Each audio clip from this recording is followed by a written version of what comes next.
Facts हम आपको बता रहे हैं जिन्हें आप जानने की जरूर सोचते होंगे। चलिए बात करेंगे अगली खबर की। देश भर में सनातन के खिलाफ सियासत हो रही है। आस्था पर सवाल सिर्फ दक्षिणी राज्यों से नहीं उठाए जा रहे, बिहार से भी कुछ ऐसी आवाज बुलंद हो रही है। बिहार के शिक्षा मंत्री ने रामचरितमानस का अपमान कर दिया और उनके बयान पर फिर विवादों का बवंडर खड़ा हो गया। अब सवाल है कि दक्षिण से लेकर उत्तर तक धर्म विरोधी बयान क्यों दिए जा रहे हैं? इन बयानों के पीछे सियासी केमिस्ट्री क्या है? देखिए रिपोर्ट।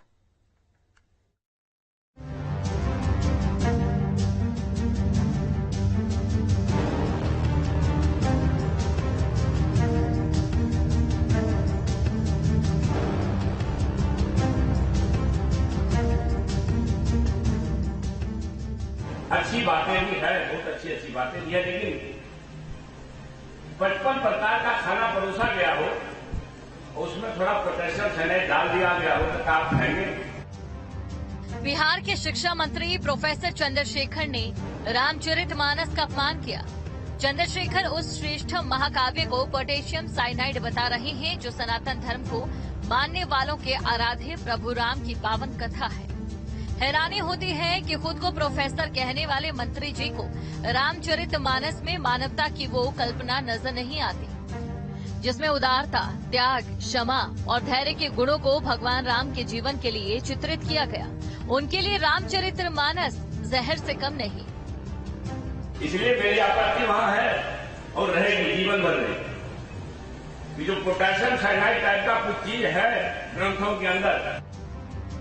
वैसे बिहार के शिक्षा मंत्री को रामचरितमानस की तुलना पोटेशियम साइनाइड नाम के जहर से करने की हिम्मत उस वक्त आई है जब सनातन के खिलाफ जहरीले बयानों के बाढ़ सी आ गई है। आपका मत है, आपके विचार है, अच्छी बात है, लेकिन दूसरे करोड़ों लोगों की मान्यताओं का क्या?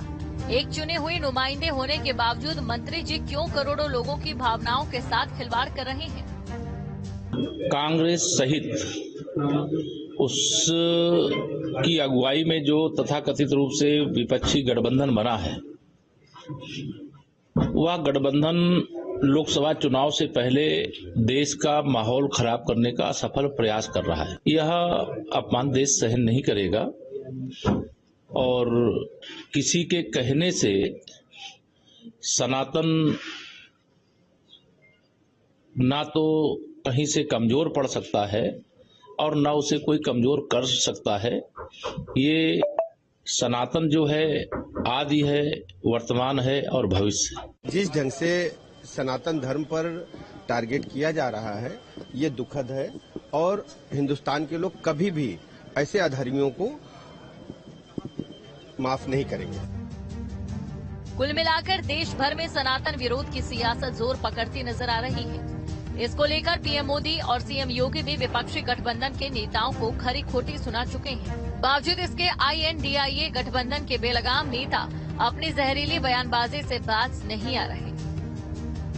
जिस सनातन से प्रेरित होकर देवी अहल्याबाई होलकर ने देश के कोने कोने में सामाजिक कार्य किए, नारी उत्थान का अभियान चलाया, देश की आस्था की रक्षा की, ये घमंडिया गठबंधन, ये इंडी अलायंस उस सनातन संस्कारों को, परंपरा को समाप्त करने का संकल्प लेकर के आए हैं।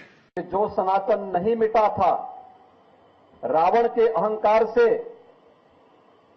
जो सनातन नहीं टिका था कंस के ओंकार से, जो सनातन नहीं मिटा था बाबर और औरंगजेब के अत्याचार से, वह सनातन इन तुच्छ सत्ता परजीवी जीवों से क्या मिट पाएगा? आज इनको स्वयं अपने कृत्यों पर लज्जित होना चाहिए। जिसकी समझ में नहीं आता है, अपनी मूर्खतावश वह अगर सूर्य की तरफ थूकने का प्रयास कर रहा है तो सूर्य पे उसका थूक नहीं पहुंचेगा, उसके सिर पे स्वयं गिरेगा और उसे उसको और उसकी आने वाली पीढ़ी को स्वयं लज्जित होना पड़ेगा। विपक्ष के कुछ नेता जाति के चश्मे से धार्मिक ग्रंथों की विवेचना कर विवाद पैदा कर रहे हैं। लेकिन सवाल ये है कि क्या इस तरह की सियासत से 2024 में विपक्ष को फायदा होगा। Team news state.